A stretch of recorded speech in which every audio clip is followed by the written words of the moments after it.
some sketchy shit. Doo-dah, doo-dah, hope I get away with it. Oh, da doo-dah day.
Guess I didn't think I'd be opening the show today, but I guess I Well, am. that's what you get when you don't show up. Yeah. Good evening and welcome to Stupid O'Clock. I'm your co-host, John Scarborough, and with me tonight is resident asshole Joe Dog McKeel and a host of other outstanding individuals. And then Joe, don't forget Joe Bachman down there. Joe Bachman has learned. Outstanding individual, yes. And yeah. And Joe has learned, don't show up late. Now, are you in your car, Kiri? Yeah, I'm just getting some groceries finished up. Gotcha. Okay. Try to raise Joe Dog's anxiety levels a little bit driving. No. Now, I do got something I want to talk about. I'm going to get political here for just a minute. You know, America really don't care what's going on unless there's oil involved, like Iraq, Venezuela, P. Diddy. I knew exactly where that was going. I did too. Okay, you people got to come up with original jokes. Okay, reading them off the internet. Well, hell, Dan, if you can't get here on time, just show up when you can. Joe Dog, have you ever heard of nap ninjas? Because I had a really good supper tonight, and they kind of snuck up on me, and I got ambushed. Well, pinto beans, chow chow, and cornbread tends to do that to you. Well, it was more like curry. Lindsay started cooking before I could, so curry what? Chicken or other? Chicken, yes. I oh man. To quote Gunga Din, there is no religion when there's good curry. So, well, you know, Lindsay being British, she knows what a good curry is. Yeah. They say they conquered the world for spices. Hell no. They conquered the world for curry chicken and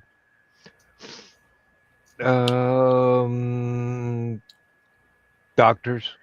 Yeah, pretty much. Yeah. Okay, so we were talking earlier before the show started, and Carl got in on it about let me see if I can pronounce this correctly without tripping over my own tongue, is the semi-quintennial, or I did it, I'll be damned. The semi-quincentennial of the United States of America, which is the 250th year anniversary. Okay. Yeah, I tried to pronounce it earlier, and Joe Bachman thought I was having a stroke.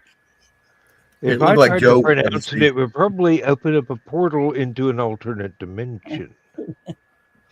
Or in Kiri's case, an alternate dementia. Well,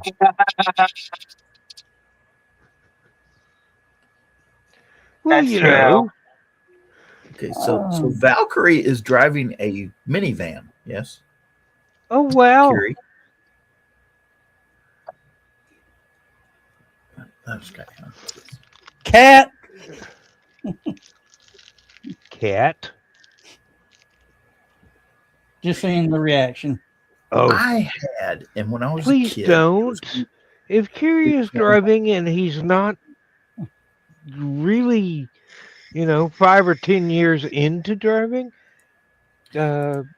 making jokes while they are behind the theoretically, wheel is contraindicated. Mm. Hey, Carl, I actually remember the bicentennial myself. That weekend. Joe Dog, I could randomly be like, and just make it scream. Now, Carl, I can tell you exactly what I was doing. I was cane pole fishing at the county park in the lake. And my sister's boyfriend took a picture of me fishing. And I realized after he took the picture, I was, cane pole with the bobber. He took 3 pictures. During one of the pictures, the bobber was completely under the water and I missed it. Oh. That's what you get for guest starring on Mayberry or FD. One of my prized possessions when I was a kid is I had a black leather belt with a big round belt buckle that had the bicentennial logo on it. The red, white, and blue star, worm star, whatever you want to call it. Oh yeah, John. Me and you grew up back in the day of the big belt buckle. Big belt buckles. Yeah. Mine had 2 screws that would take it out, and it would hold a $50. Ooh.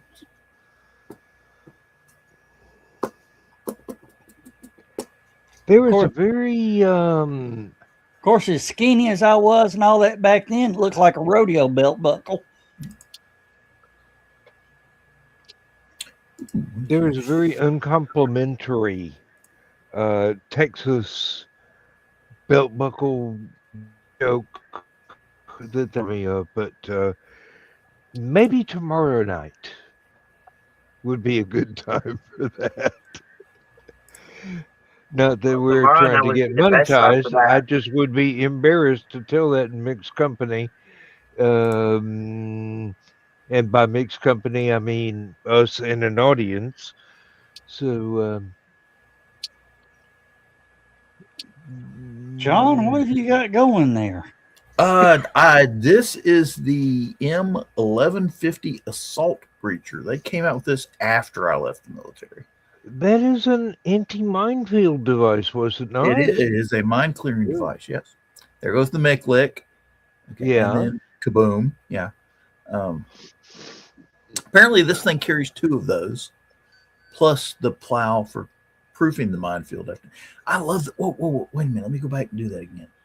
Okay. Not this one. Oh, wait. Darn it. Hang on. Where'd it go? Oh, come on. Here we go. Right here, they fire this one, and there's a Bradley off on the extreme right. I love the shockwave dust coming off the Bradley. Let's see if I can do that. All right. Second. Ooh. Obstacles. There it is. Looks like a very nice tractor, actually. It is, but it has the problem. That's the Grizzly there. Yeah, and it was a pretty cool vehicle. But they both of these have the same problem. They based it on the M1 Abrams, which is a gas turbine. which is a gas turbine engine, which is great if you're trying to move a tank really, really fast, but it sucks for a bulldozer. Yeah, you really that requires diesel power. Now, Exactly. a diesel with a turbo boost is really nice, but um, Well, the turbo ain't that good for hydraulics, though. oh no, they're totally separate. The hydraulics are, as long as the PTO has a X number of RPMs, it has nothing to do with how Yeah. fast the transmission is going. Yeah, exactly. You know, the PTO is when you get to where you're going and actually have to put some ass behind the blade. Mm, Now, when it's driving down the road, you know, you flip your PTO off and you get up to 45, 60, whatever the hell. Hey, Joe, I think I found a new way to plow snow. What, Micklick line charges? Yeah. Okay. Yeah. Oh, wait, Well, that be a good would way to tend do to it. clear things in a narrow path. it'll clear snow and the road underneath it and the cars on either side of the road. Yeah, there's the actual Micklick launchers in the upright. You can see the rocket. That's the rocket that yanks that fire hose full of C4 out. Yanks. Interesting thing about this rocket, this is where the exhaust comes out. So it fires this way, and that's where the back, all the fuel comes out here, and that's the steel cables back here for pulling the Micklick line charge. And they didn't paint it up like the General Lee. Okay, this is the Micklick line charge, and you see the steel cable that goes down through it. And here's where here's where you hook it into. You tell this is a 100-meter long cable, and basically what it is, it's a steel cable wrapped in 5-pound charge. Each one of those blocks you see is a 5-pound charge of C4. Okay. And steel cable runs through it, plus det cord, plus the initiator charge comes in from the back side of it. This is the side the rocket pulls out. It's 100 meters long. It's 1,800 pounds of C4. Okay, that answers the question that I was waiting to ask. Which is equivalent to approximately 2.5 tons of TNT. I'm sorry, a ton and a half of TNT. Sorry. It wasn't the 100 meters that was making me kind of go, but it was, since you explained the weight. Yes. That makes it make sense. And you can, that's them detonating the line charge. Okay. And it's got 2 of them on the back of the turret. So it's a little bit like the AVLM. And there's, why did that guy make me think he had a flamethrower? He probably wishes he had one. Actually, that's one thing the U.S. Army doesn't use incendiary weapons anymore for some odd reason. Well, it came in handy in Korea. And Vietnam. Well, actually, in the Philippines. Well, we're getting old school here. Go ahead, John. I'm reminiscing about the good old days when I could just throw a hammer. That popped up on my feed, and I just had to go look at it and share it with you guys. Hey. Yeah. Now, could you imagine? Can you imagine an insurgency nest, and they shoot one of those in that direction? I have actually seen some. There's a Marine AVLM video. I wish I could find it again. I think they pulled it down because it was kind of graphic. They were getting shot at by a bunch of guys behind a barricade. They had put a car barricade across a road in this village. So the Marine Corps brought their AVLM, brought it up right to the end of the road. Micklick down the road, fired it across the car barricade. And when it detonated, not only did it clear the car barricade and everything in the road, but all the bad guys that were shooting at them from behind the barricade were vaporized. And the buildings on either side of the road collapsed out away from the road. So This is a great way to convert things into bologna mist, is what you're saying. It was not even. I mean, and the bad part is you didn't get to see most of it because of the gray cloud from the huge explosion. So it's it's, Well, that's the German mustard for the bologna mist. Hey, Um, hey, can you imagine this? Fuck. this is the um, thing. Kiri, your hair looks wonderful. Thank you. I just I was wanted to about- give you you know, that I was- compliment. Thank you. I didn't say Um, anything earlier, but yes, I've noticed that you got a nice look going. So. Yeah. I mean, And coming from somebody with no hair, that's saying something. Hey, can't see whether or not it's I don't know what's naturally happening. curly, Mine's running away. but Well, stop scaring it off, and maybe it'll stay. too much Taco Bell that knows what happens next. Yeah, you're eating too much Taco Bell and Waffle House. Hey, there's no such thing as too much Waffle House. Yeah, there is. All I'm going to say is the Waffle House protein bowl. Don't get the onions in it. Oh, So that explains why you scared your hair away. You ate the onions out of the protein bowl. No. It's Kiri, you forget. Joe Doug and I are Southern. We grew up with onions and tomatoes and what are those things they make pickles out of? cucumbers. Well, yeah, when you slice them up and put them in vinegar in the springtime, that was part of breakfast, along with quail and squirrel. Bacon. Oh Lord! You can't forget about possum. Bacon. If we could count on the neighbor not noticing his pig was gone. Oh,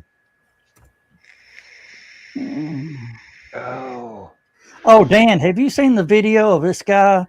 He went to the butcher shop and bought like 5 pounds of bacon and told the butcher, don't slice it. That sounds like Unsolved Mysteries right there. Oh, no. He then smoke cooked it for like 8 hours.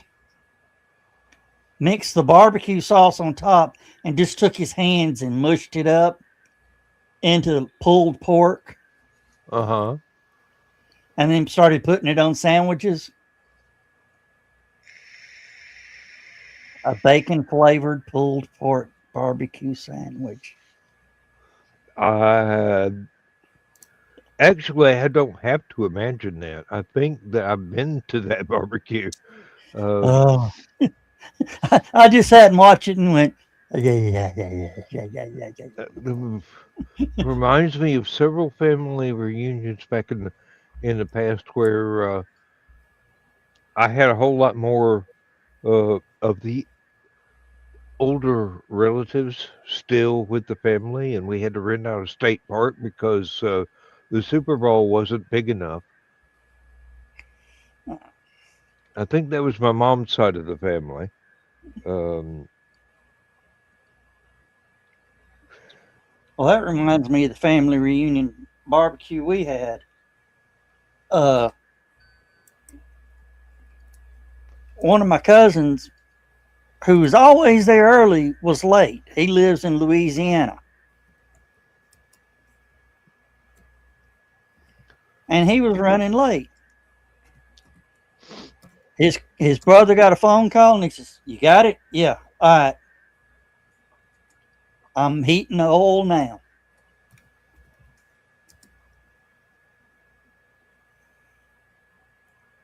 He comes in with a cooler, and I'm talking, one of these 4 or 5 foot long coolers. Yeah.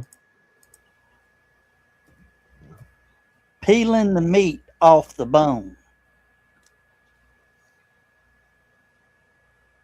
to make, gator tail chunks. Oh, gator Oh. tail. Yeah. I said, Um, how fresh is that? And he said, well, some bitch was crawling in my backyard this morning. now you got some nice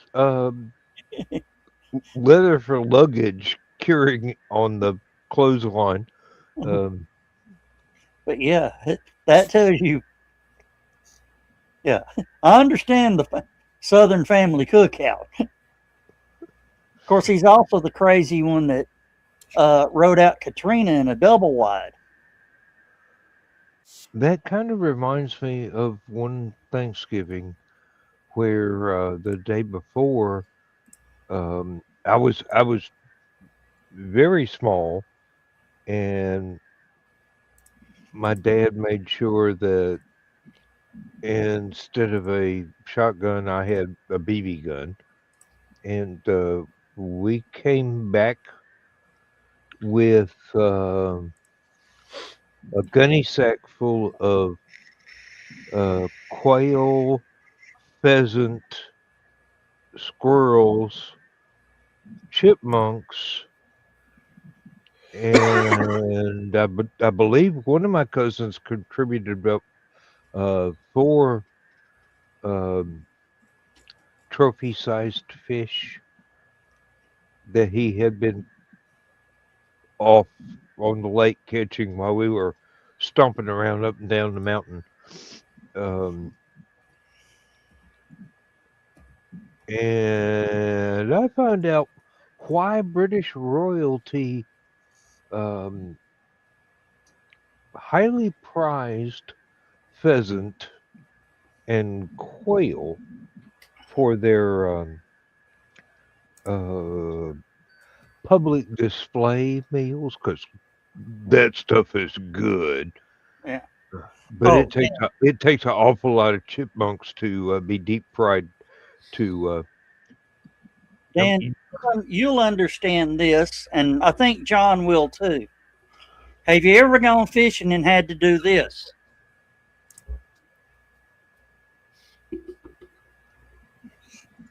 No, I usually do that before and after I go fishing.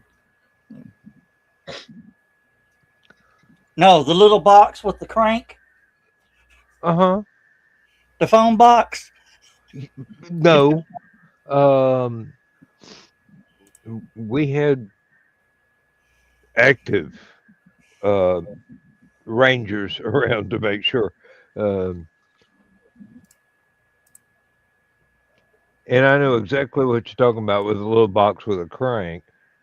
Usually it was the phone that don't work no more. Yeah. The military was still using those phones when I was in. And yeah, they don't work. That doesn't work that well. Because the TA1 doesn't put out that much power, but the 312 puts out some serious cranking amps. And yeah, it doesn't kill fish. It pisses them off. They run away. So. You got to remember. Done it right. You got to remember, John. Right. You put the cable in the water and crank the crank. I mean, we didn't have to use a crank. Daddy worked at Oak Ridge. We just had a drop cord all the way back to the reactor. Yeah, but after the plutonium goes in the water, you can't eat the fish. No. It was just electricity. That's what Chernobyl said.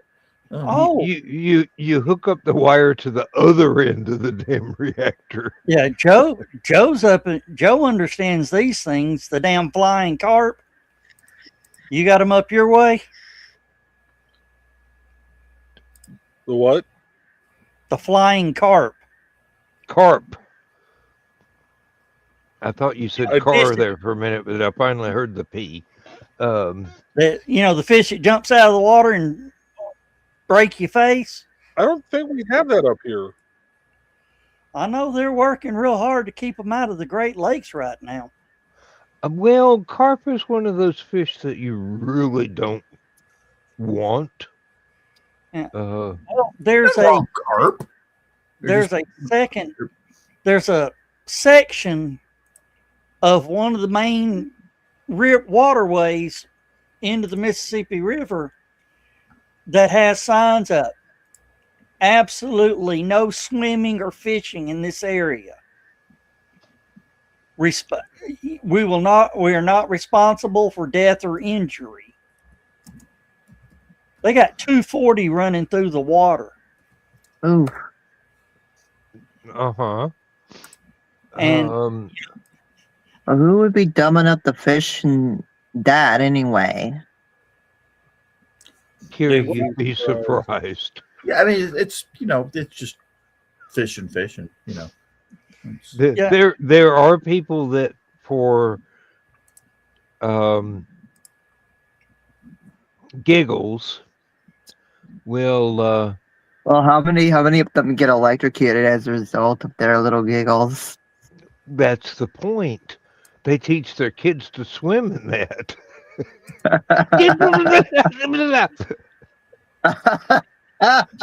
yeah, Carl says, yeah. I mean, they have these fishing expeditions for these things, and the guys show up in full football gear and a full face motorcycle helmet. Carp are basically freshwater barracuda. No, they aren't that bad. They're just bony as hell, hard to eat. The goldfish. They taste like mud too. But yeah, but the ones that they're talking about are the Asian carp. Oh, overgrown koi. Well, that's goldfish. Well, yeah, they are. Exactly, Carl. They'll hop in the boat or hit you in the face, or they'll hop in the boat, then hit you in the face. Or hop in the boat and take it away from you. But yeah, and what they count when they have these things are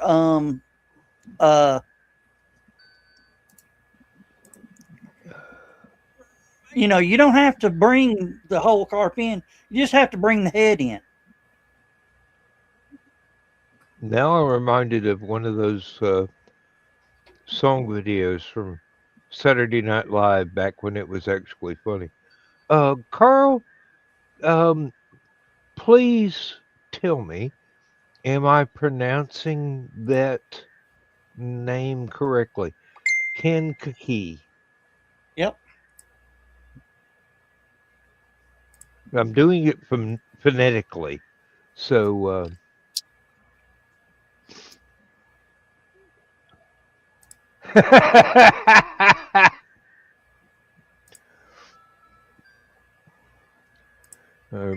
bring me the head of BBC programming. So speaking of water, I went up to see a friend of mine in Sweetwater, and we ended up going to this little duck park right along the creek. I think it was Sweetwater Creek, and the ducks there are a lot more brutal than the geese, but at least they don't attack people as much as geese do. Like I was seeing ducks over there, and they were pretty much fighting over the same damn things. They just find like pieces of bread all over the place, fighting over it. It kind of looked like the ducks had some kind of gang warfare going on. There's a park where we have been having family reunions since my maternal grandmother passed away, and her house was sold to somebody that wasn't part of the family, so we couldn't go there anymore.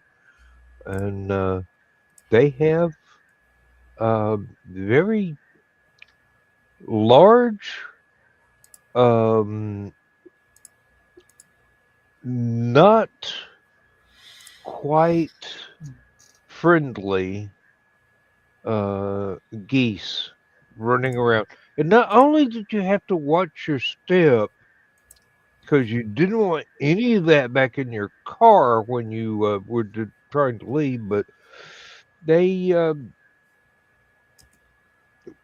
got a bit, shall we say, aggressive if you didn't give them any snacks of any kind.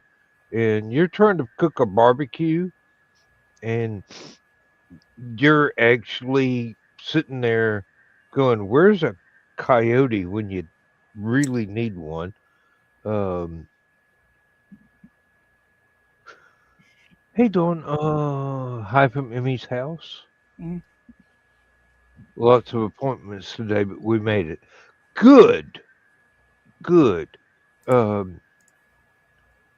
Dawn, sincerely, I may not talk about it much, but I worry about Ted quite a lot. And I know that with the state of doctor visits and whatnot as it is these days, I worry about Ted. I worry about you having to sit around and wait on news from examinations.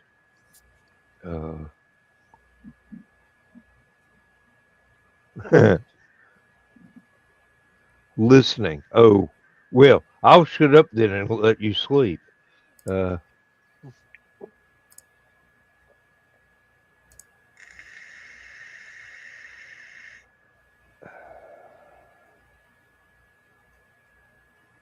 Today has been an odd day.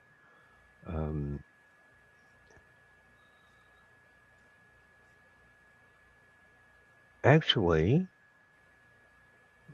last time I remember getting out of bed, it was about 5 a.m. Tuesday.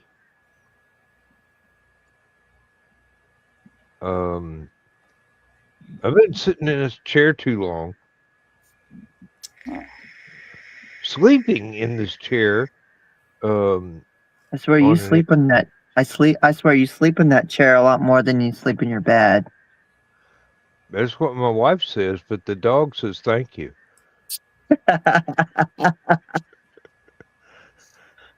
Believe me, it's easier to sleep in the chair than it is to get that German Shepherd to give me enough room on my side of the bed to get into it. Yeah. Oh, I'm going to interrupt you, Dan. First, I'm going to make sure Dawn is looking at the screen. Dawn, we have a guest. They came in under the budget of our Star Trek guest last year. Oh, I see. Finally got her. Jim and the holograms. Ooh, wow. Yeah. I know you've been talking a lot with her, trying to get her as a guest at your con. Yep, we got her. And we got one requested of one of my favorite Star Trek actors. I just don't think we can afford him. So we're taking donations.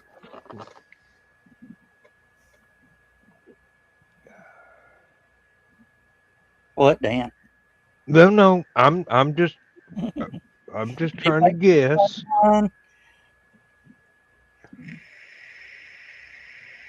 I mean, and the thing is, Uncle George does charge a bit, but oh my, exactly.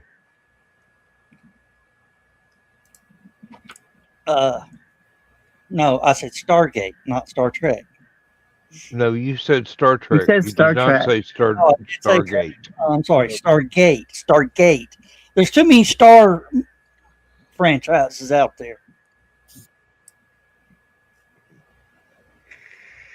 Yeah, well, I'm waiting for the next Starfighter. oh yeah, I've heard they're going to do one. the sequel to Last Starfighter. The last I heard, they were actually filming stuff. It It's, wasn't in pre-production anymore. They were actually it's in, filming it's in stuff. production. Yeah. Oh, What? why is it every time I'm doing something, I mean live, or watching something live, uh, the browser wants to update? At least it gives me a choice. That I do like. I can actually wait 4 or 5 days. But it means that I've got the I've got a tab open for the next show that Thesis is going to do.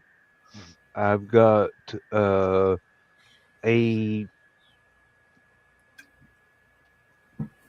young lady who is quite attractive doing reviews of classic Doctor Who open. YouTube itself, a boat video because I'm trying to check up on that canal breach stuff because they're basically they're making a move to uh, not only tow the one boat that was just about to fall into the big hole in the ground, but they've got the other two boats that were pretty much vacuumed into the whirlpool of the collapse of the canal. Um, you know, something went wrong when something that's supposed to be about 5 feet deep suddenly is about 50 feet deep because someone cut down too many trees 2 years before, and when the roots rotted out, the bank collapsed.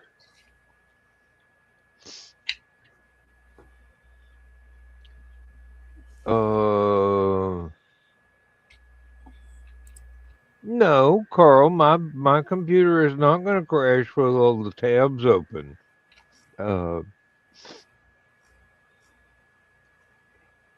It's not a Dell. Hey, I have learned that it really starts slowing down about 35, but 50 it just says screw it on Chrome. It depends Well, that's because on it's Chrome. it depends on whether the last 20 of those tabs are blondes, fernettes, or redheads. Because when you click on 35 redheads in different tabs, the Chrome browser gets a little perky rather than sluggish. Carl will back me up on this.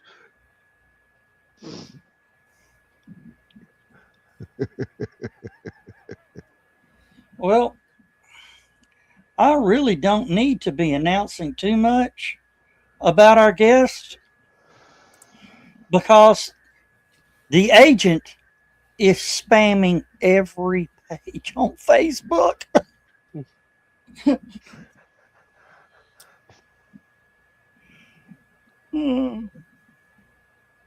The agent is really excited about their client appearing at Halicon. Yeah. They're looking for work real bad. They have a chat GPT agent. Oh, that explains a lot. But guess what, Dan? Her last name is Makepeace.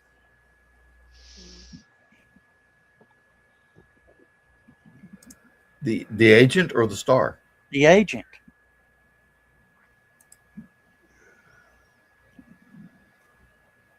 Somehow I don't find that quite as reassuring as you do.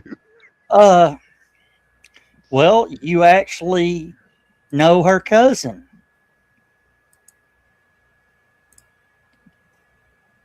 Amanda. Okay, I went to college with her. Yeah. Amanda Makepeace, LibertyCon, the artist.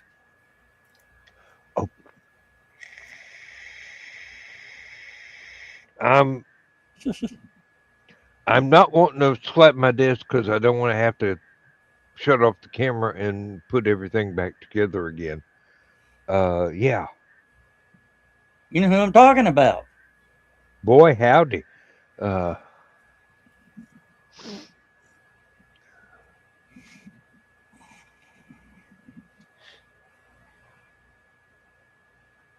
Ooh. I don't think I have spoken since you've been on, Dawn. Well, Mr. Bachman, please do speak. Because, I've had enough training from Aunt Donna in the green room to know occasionally I should STFU. And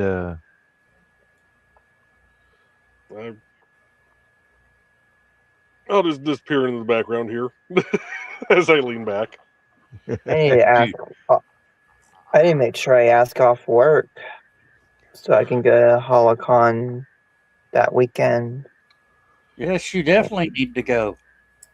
Yeah, Curie. It would be really, really nice to see you there. It would be.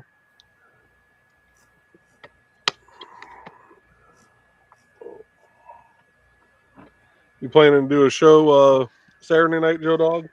I plan on it. I'm going to be tired. We're going to Huntsville to promote at in Huntsville.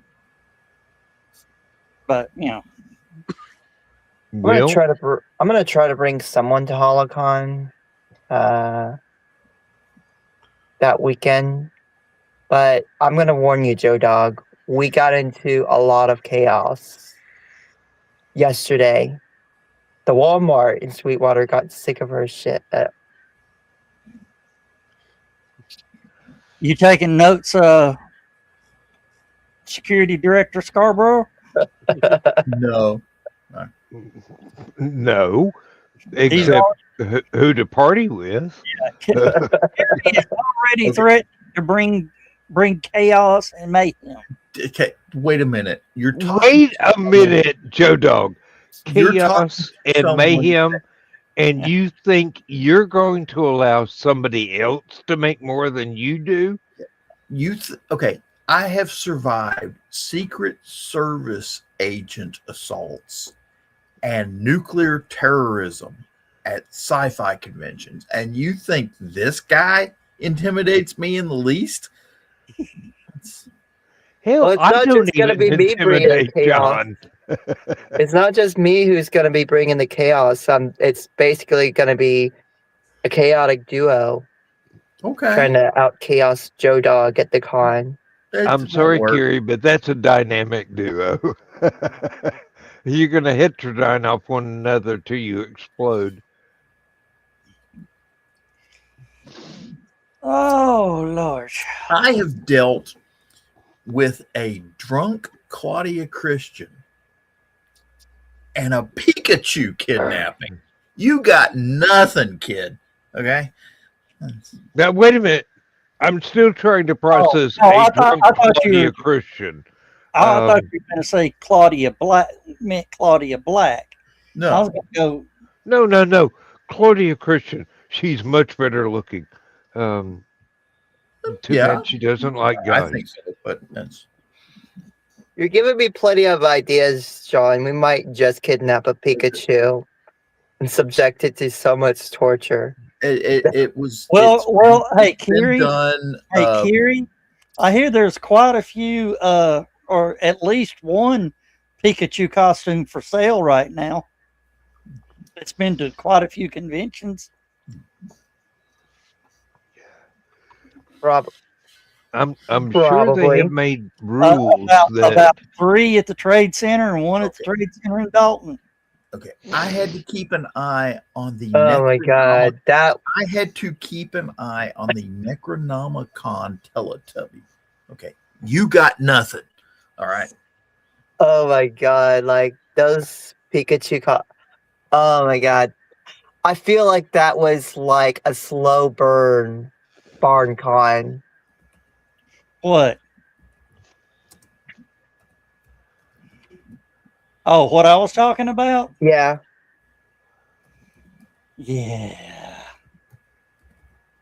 Quite honestly, like it was bound to happen. That was bound to become another barn con. But Oh, now I am afraid. Of?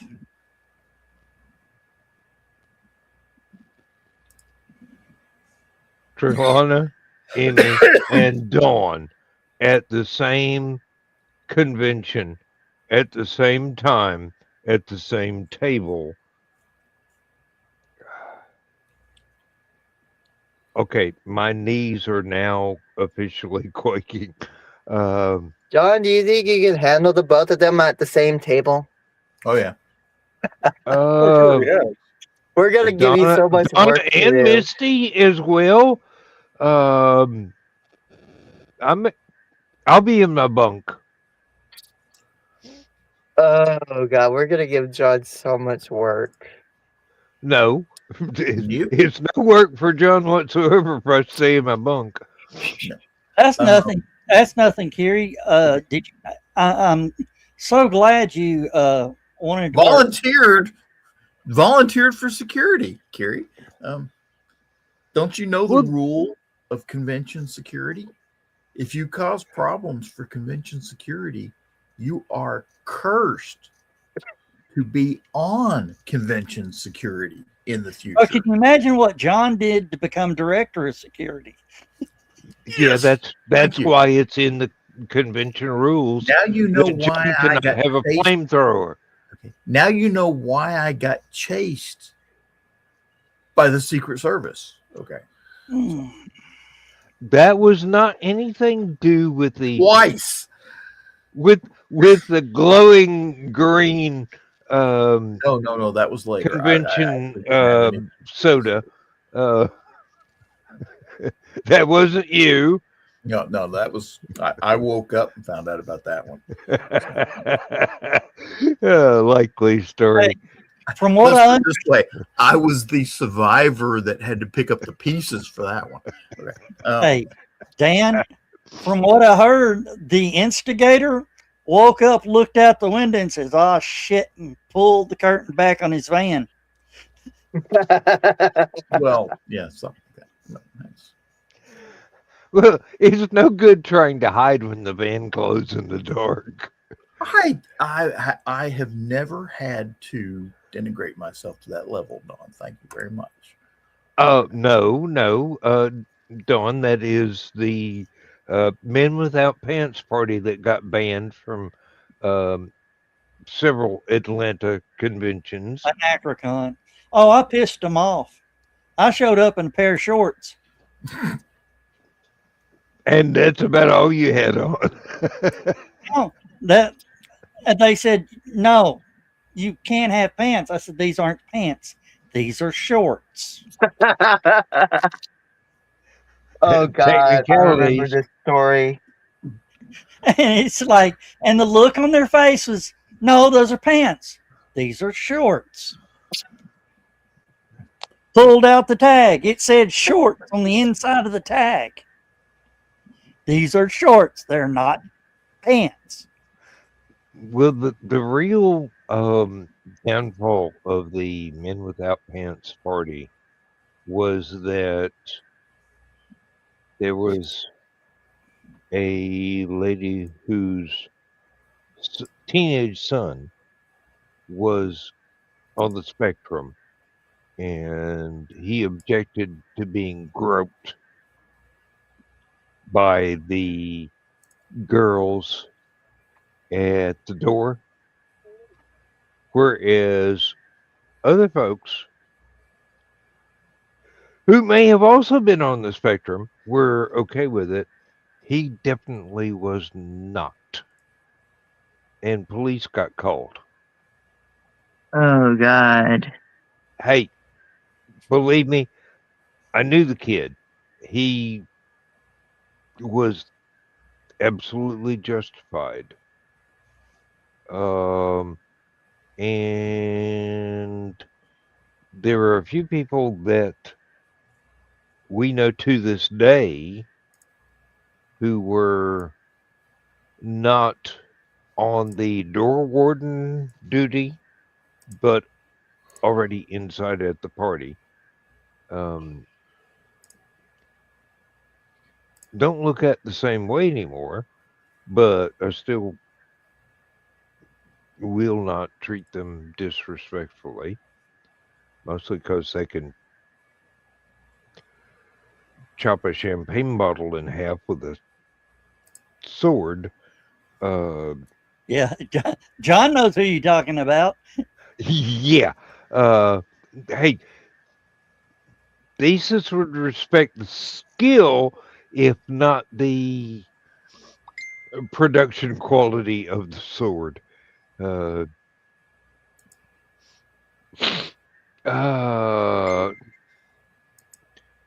It's a shame. I really did not like that the kid got traumatized, but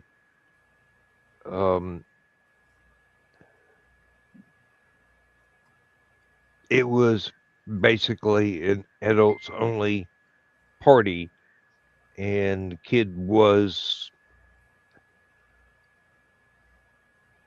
physically an adult, but conceptually a little bit younger. Dan, we're in trouble. Why? We're being judged.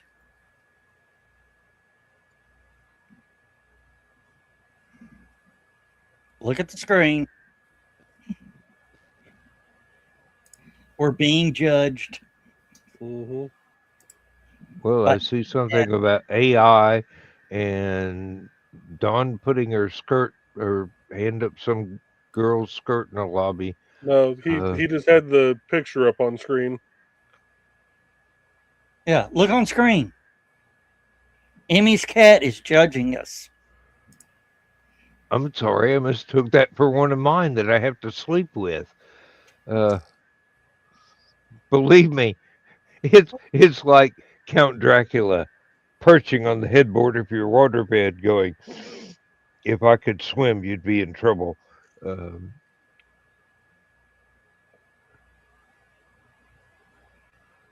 And I have so many stuffed animals on the headboard of my waterbed. My wife is going, what are you, a teenage girl? And I go, occasionally. Nope. I actually got Joe Dog to... No. Ah.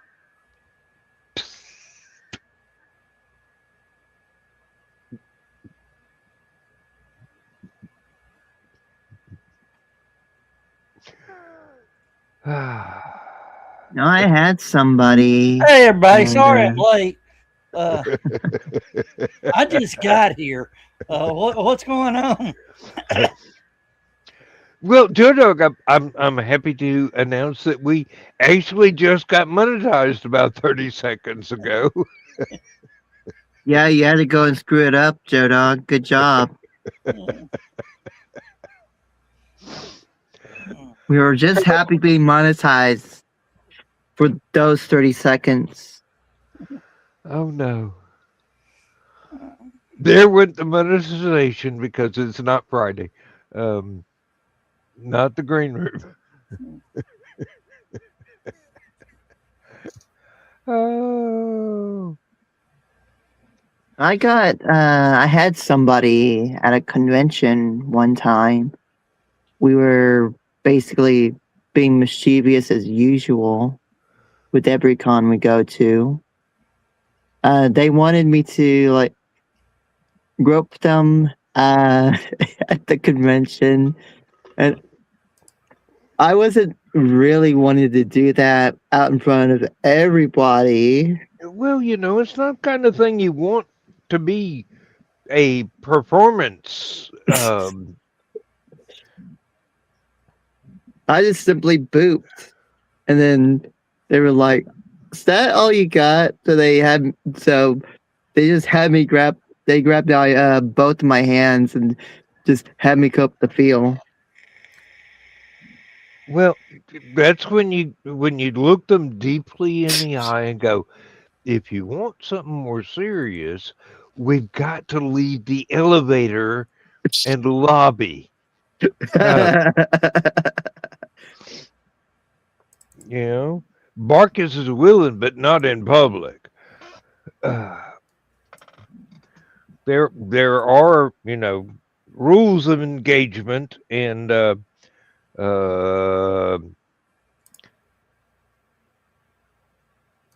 there's legal terms for what I'm trying to remember how to say, but not even Joe Dog knows those because he's too timid. Where'd he go? Did he fall out of the chair? No, I went to get another beer, and I'm trying to kiss my wife goodnight. If you shut up. I would have been more than happy to have obliged if, like, I'm not on camera. I would have been more happy to oblige and do it right. But there were too many people around us. I've got my hands up in the market. And a friend of mine I work with, I go to college with, was giving me so much shit about it. Like, because Joe Dog is, he was like, Valkyrie does not know how to grow up titties. So I'll teach you. Joe Dog, don't you dare.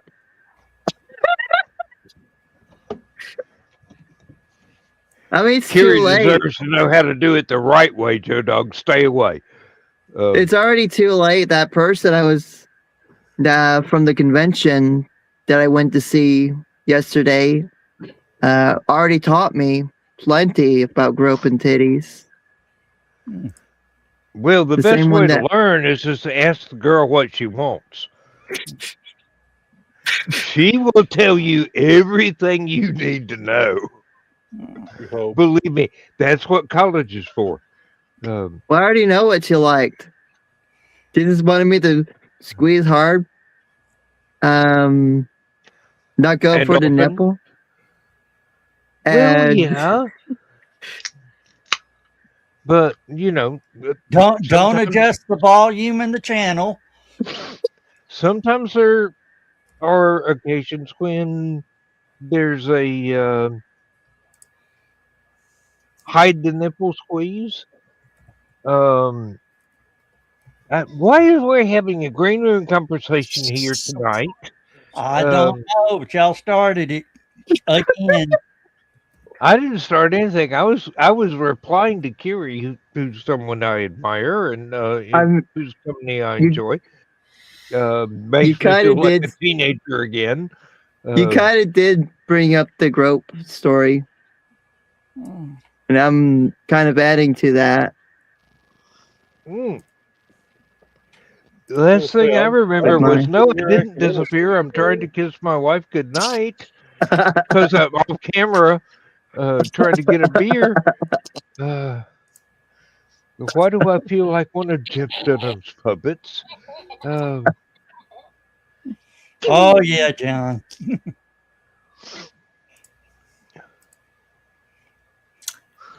Yeah, Kiri, when all of these guys show up at your convention, okay, you're doing a really good job. Oh God. What happened? That the green unidentifiable substance at one of those Atlanta conventions? This guy came to the convention to go to a room party, took a big chunk of PVC pipe and made a Joe, you're gonna love this story. drinking vessel, out of it, and had like punch inside of it, but he put chem lights in it so that it would glow green. So it had tubes coming out of it. And he was drinking this punch that he had made. Okay, high, and it was big thing, about the size of a small fire extinguisher kind of deal. So Good 4-inch PVC pipe. Yeah, and he had put like nuclear warning stickers on it. Okay, just science fiction convention. He was having fun with it. And after the party he went to, he staggered off drunk back to his car that was in the car park. You saw the snorkel truck working on, or in the picture earlier. He went back to the car park, went to go in his truck, and realized this thing is leaking. Okay, it's leaking liquid. It's leaking liquor all over the place. So he says, well, am I going to put it in my van with me? So he put it, he's drunk. He's sleeping in the van. He puts it right outside the van and goes to sleep in the van. Now, the next morning, the Secret Service detail that had been down at the Marriott with George Bush's wife, who was doing a campaign thing in Chattanooga that same weekend. Okay. The Secret Service agents were leaving. Okay. So he goes down to his car. He goes down the car park, gets in his car, he's driving out. And he's driving out. He notices this thing sitting next to the van with the radiological stickers on it. Gets on his super secret squirrel Secret Service telephone, punches a button, calls it in. Okay. And every 3-letter agency in the United States government shows up because they think it's a terrorist attack against the First Lady. Okay. You got the Secret Service, the FBI, the Nuclear Regulatory Commission. You saw DEA, BATF, Hamilton, the Chattanooga Fire Department, Hamilton County Sheriff's Department, Chattanooga Police Department. Just Sequoia Nuclear Plant sent their specialists out with all this equipment for cleaning up nuclear radiological stuff. Now this guy's NRA showed up with popcorn. They got robots going in to disarm this thing. They send. This is how you know it didn't happen in Atlanta. Because cops would have just showed up with straws and drank the damn thing dry. Right. The CIA, the FBI goes in and starts detaining and interrogating convention staff. And it's like, we need you to come to this room and answer a few questions. And about the time the guy was saying this, 2 people grabbed him by the arms and escorted them to a secure location. All right. Now, I had been working all night. I'd actually been to the party where this had all happened, right, at the beginning, and had gone home to go to sleep. Okay. So all this happens. I show up, and I walk in, and I notice there's just not as, where is all the security staff? Where are operations? Where are all these people?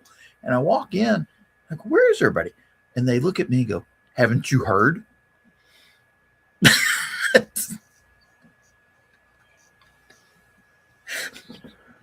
No, unlike y'all, I actually sleep at home. Well, I only live 3 miles away across the river. So that's no excuse. You actually sleep during conventions. Eventually, yeah. Well, hey, John, I actually, it has slipped out who was involved with that. Some people call him CJ. Okay. Now here's the story I heard. And I can't confirm this one, but I've heard it. Guy's in his van. And here's all this here's all this stuff going around. He wakes up and the van that he's in doesn't have windows. It's like a work van. But he gets up and he looks out and in the rear view mirror, he's looking out through the driver's door. In the rear view mirror, he sees guys in hazmat suits. And he's like, he's still a little hungover. He looks at this and he goes, and he sees them. The robot comes in. I guess it's a robot. I don't know what it is. But they go in and they grab this thing and pick it up. And they start pulling it out. And at first he thinks it's just some joke at the convention. And then he sees them pick up the tube. And they've got a procedure for dealing with this stuff, right? So he's watching this claw pick up the tube that had his drinking stuff in it and haul it up. And he suddenly realizes what's going on. And he says, "That's my booze for the next 2 days. Get off of that, you robot." And he's looking out, and there's flashing lights and people blocking the parking structure, and cops everywhere, machine guns, the whole 9 yards. And he's looking around at all this, and they haven't seen him yet. So he's like, "Fuck this," and goes right back to sleep. He's down in the van, goes right back to sleep. Really, you find the wheel well for the spare tire and crawl into it and pull the blanket over your head and go, "I'll face this day after tomorrow." But was I right? I love the expression on Gary's face. Just the eyes alone going, You are wild enough to know people that do this. And yeah, well, for those of you who do not know, brake dust, ordinary brake dust from a car, is radioactive. Slightly. It doesn't start off that way, but as the pads squeeze the brakes, it generates energy and adds extra energy to the dust, which goes into the electron transfer. Exactly. Oh my God! Hey, my dad worked in Oak Ridge. I know this shit. Brake dust will show up on a Geiger counter as a radioactive element, even though technically it isn't. It just has extra energy. Parking structures tend to have a lot of brake dust because everybody's driving slowly uphill, downhill in the parking structure. As you do. That's got to send a Geiger counter into a tizzy. A tizzy. It's going to be more like a hissy. So they're getting low-level background radiation because he laid it right next to the tire on his van. Oh my God! So they're getting some serious low-level background radiation from this. Of course, they're nuclear guys. It doesn't occur to them that brake dust is radioactive. They're looking at this tube with the radioactive symbols on it, pointing the Geiger counter at it, and it's going, and they're like, "Oh shit!" Hey, that's pure golden grain. It's going to set off a radioactive. So they eventually take the robot, put it into the snorkel, put it into the snorkel device. It's in a little container. Put it in the snorkel device. Snorkel device drops to the ground. The EOD guys, the bomb squad guys from the Chattanooga Police Department come pick it up, put it in their little scoop truck thing with the bomb container on the back of it. Take it out to wherever their bomb disposal area is. Moccasin Bend Sewage Treatment Plant. Which I believe, and blow it up. Why they're blowing up nuclear material, I don't know, but that's not knowing it's full of alcohol, and believe me, convention level alcohol, that's going to be a big bang. Oh God! Yes, Gary. We are mad, bad, and dangerous to know. Gary, the FBI has the convention staff sequestered, asking them questions. And while they're asking questions, people keep running in and updating them on what's going on the parking garage with the Nuclear Regulatory Commission and the NEST team and the bomb squad, and taking it out and blowing the stuff up. And they're like, the FBI is just going out of their damn minds. Finally, some people that know what happened, what happened, woke up and went and basically volunteered the information to the FBI, Secret Service, whoever. And they're like, and the FBI and Secret Service are like, you're fucking kidding us. And the guy in the van, eventually they found out about him and questioned him. And he got, if I'm not mistaken, he got not fined, but reprimanded for illegal use of official warning labels, putting radiological warning labels on a tube of alcohol, whatever. And that's why if you look on the back of convention badges, that is it is a rule now. Wait, don't do this. Yes. Yeah, he when John gets back, I'm gonna say the initials again. Are you still there, John? Are you just grabbing another? I can hear you. I'm just looking at something. Does the initial CJ mean anything in this story? No, Do what? I met her. I can't hear what he's saying. I can't either. It's probably a good thing because knowing John, serious putty is not the only thing he plays with. Carl, they are now. They are now. And now you know why. Now you know the rest of the story.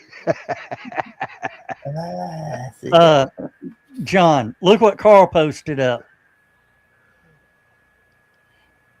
They are now. And this is why. Okay, this is the Chattacon 49 programming guide. And let me see if I can. Where is it? So that's why Chattacon's not at the convention center anymore. No, they never made it to the convention center. Oh no. Convention center didn't want us. And after that, neither did the Reed House. This was at the Reed House. That was, I think that was one of our last conventions at the Reed House, actually. I'm puzzled. Is this a weather-related phenomenon about wires down all over the place? Yeah, they've got a lot. They've got a lot of wind up that way. Okay. Oh no, this just means that Nick's show is going to be messed up tomorrow because there's wires down all over the place, and he may not have reliable internet tomorrow. I mean, it's bad enough that if it's a windy day, the phone lines for his internet. I swear, whoever that was with the whole alcohol container. Here it is. Rule number 14. See if I can get it up here where y'all can see it here. No, we can't even see the book because of your. Hang on a minute. I have to punch a button. Give me a second. This one. Oh no, he's hitting a button. Yeah, Nick should be good because the rain and everything ends around 1 a.m.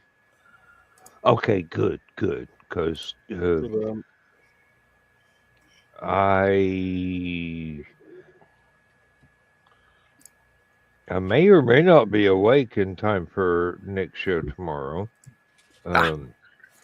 This ought to work now. All right, let's see here. There we go. Get rid I of see this. a book. Yep. See, we're looking for rule number 14 here. I see text. Okay, I will read it then. Oh wait, maybe I can do this. That might work. And I can actually see what the hell I'm doing. There we go. Let's see. Rule number 14. The fire marshal has asked us to point out that improperly or falsely marked nuclear waste or explosive containers are a felony and will be prosecuted to the fullest extent of the law.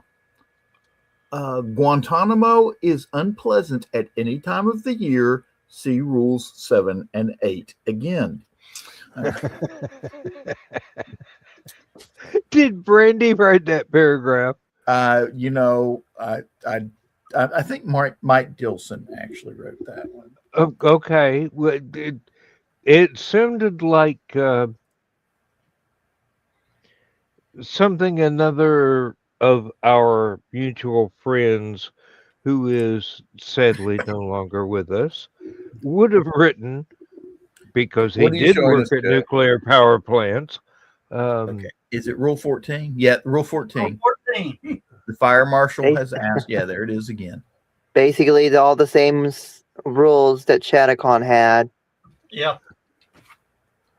Well, Jodo knows a good joke when he sees one. Why do you think he puts up with me?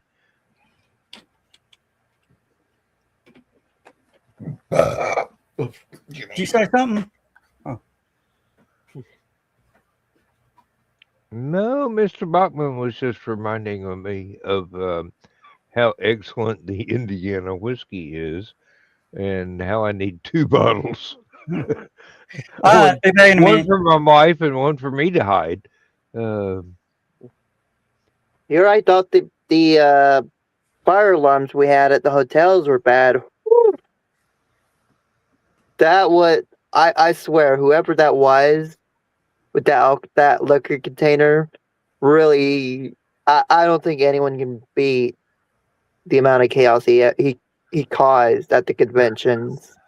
I don't know if I'll be able to put these on screen. I should have. Let's see if I can find.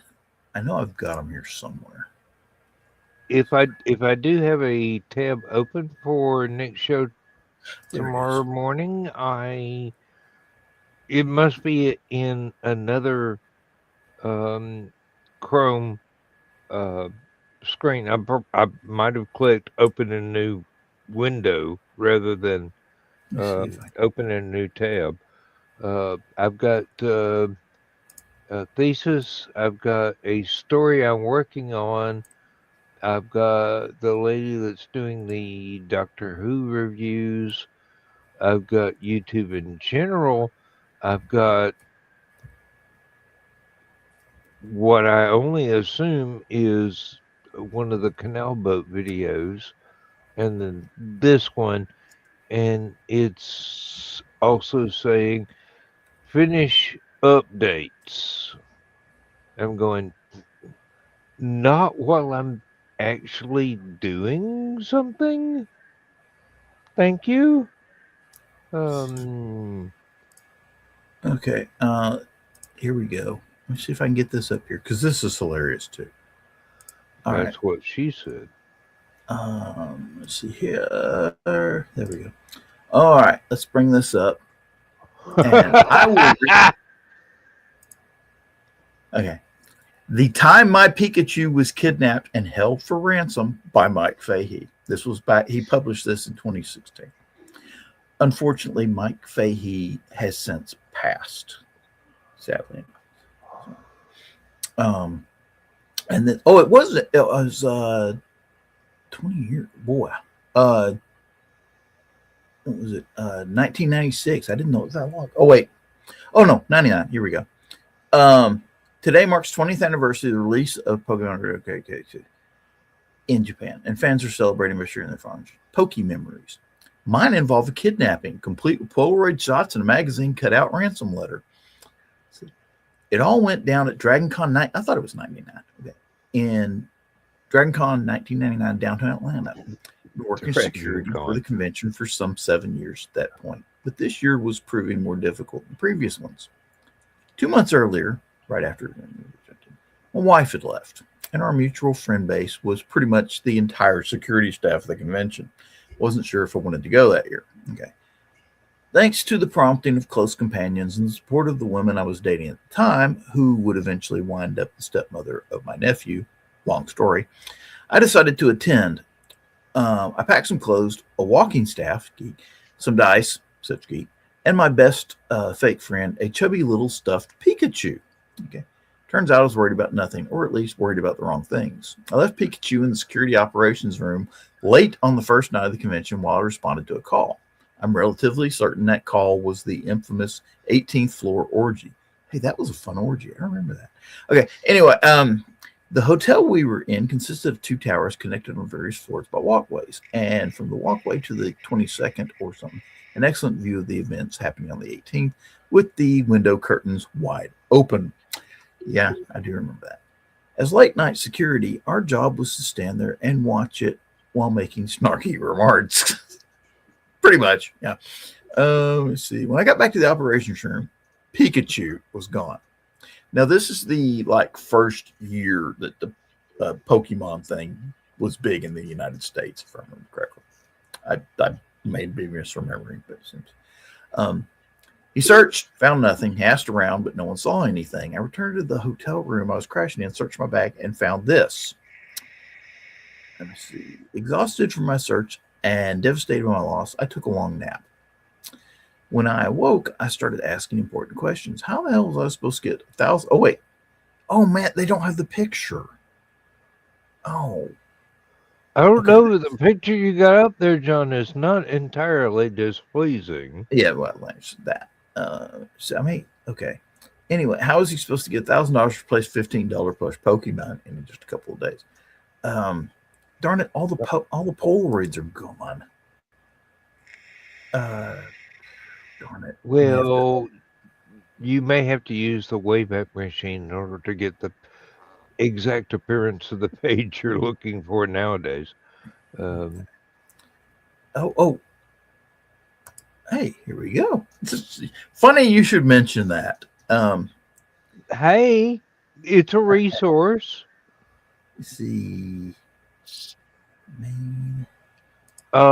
Chris, that's the wrong stupid o'clock there.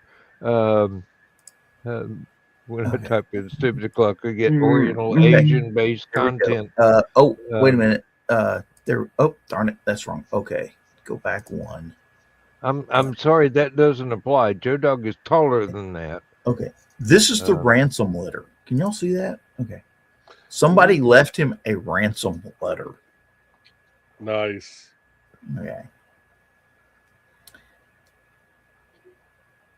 And then, see, where was I going here? See, and these were some of the Polaroid. Now that they actually had a Polaroid camera, this is back before digital. They were taking Polaroids of his Pikachu at various locations around the convention. Let me see here. See. Here we go. All right. Can y'all see that at all? I'm trying. I can see there's a Pikachu there. Yeah. I can see there's a picture there, but they got him tied to a chair with a blindfold.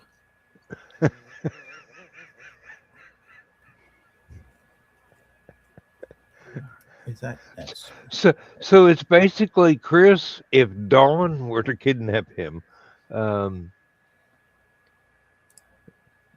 tied to a chair and blindfolded. I'm gonna have to fix this one day. But basically, they took him around and they got him with various people from the convention. Okay, the Pikachu had a better convention than Mike Fahey ever did. Okay. Hey, we do tend to hang out with a very imaginative crowd of people, would you not say, Mr. Bachman? Okay. Here's one of my favorite ones.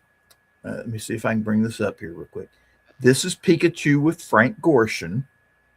Oh, who played the Riddler in the original Adam West Batman.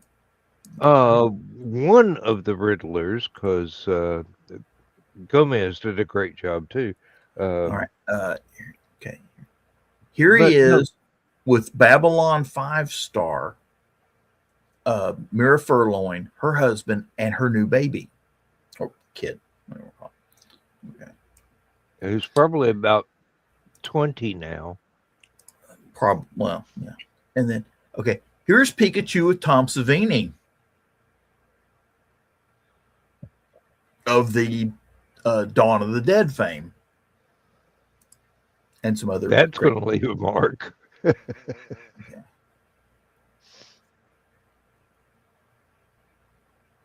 And then there's Pikachu with Ed Kramer.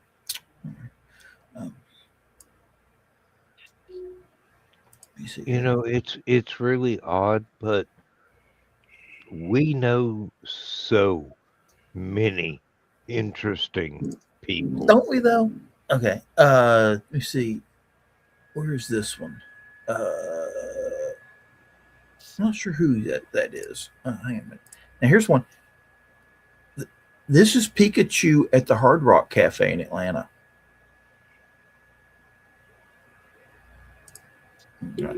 So he went out partying. He went out partying, and hey, if he got to go to Dante's Down the Hatch before it got bulldozed, I'm jealous. Because I always wanted to go, and then by the time I figured out where it was, okay, it here's one of my favorite closed and demolished. Okay, there's Pikachu on some girl's ass. Damn. Hello. Okay. We're gonna be demonetized so quick if we haven't already. Here's Pikachu on a couch in the green room at Dragon Con drinking a beer. Nice.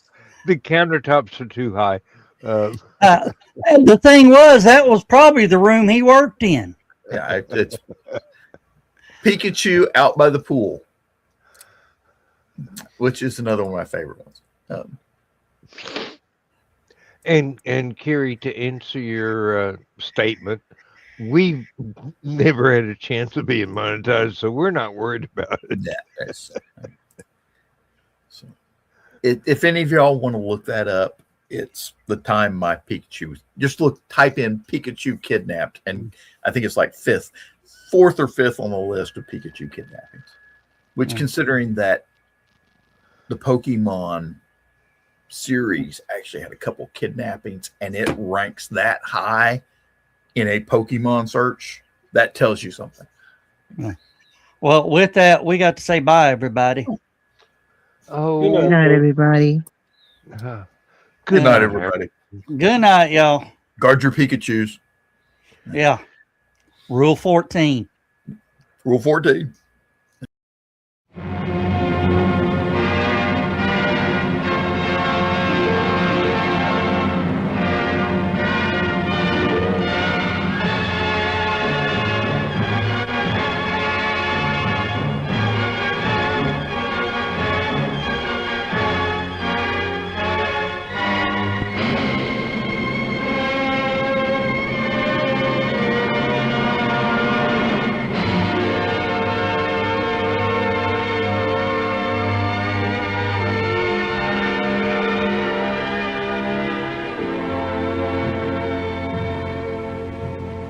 I have slept the surly bonds of earth